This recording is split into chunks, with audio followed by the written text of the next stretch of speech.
ओम नाभ्या आसीदन्तरिक्षघोषीर्ष्णोर्द्योः समवर्तत पदभ्यां वो निर्दिशाः श्रोत्रात् तदा लोकाः अगलपयन् चतुरस्रमण्डलं कृत्वा तदुवर्णे वेद्यपात्रं निधाय गायत्रीमन्त्रेण पात्रान् प्रोक्षयेत्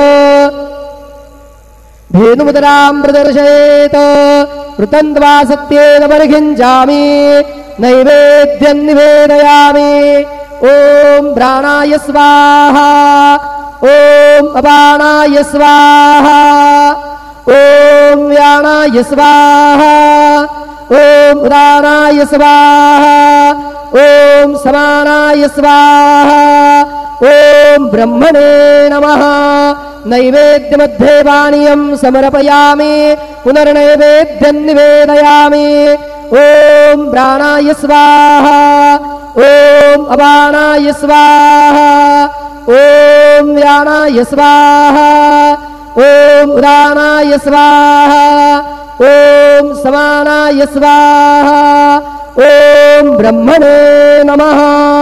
नैवेद्यं समर्पयामि हस्तप्रक्षालनं समर्पयामि मुखप्रक्षालनं समर्पयामि। शेषोपचारार्थे प्रार्थनापूर्वकं नमस्कारं करोमि।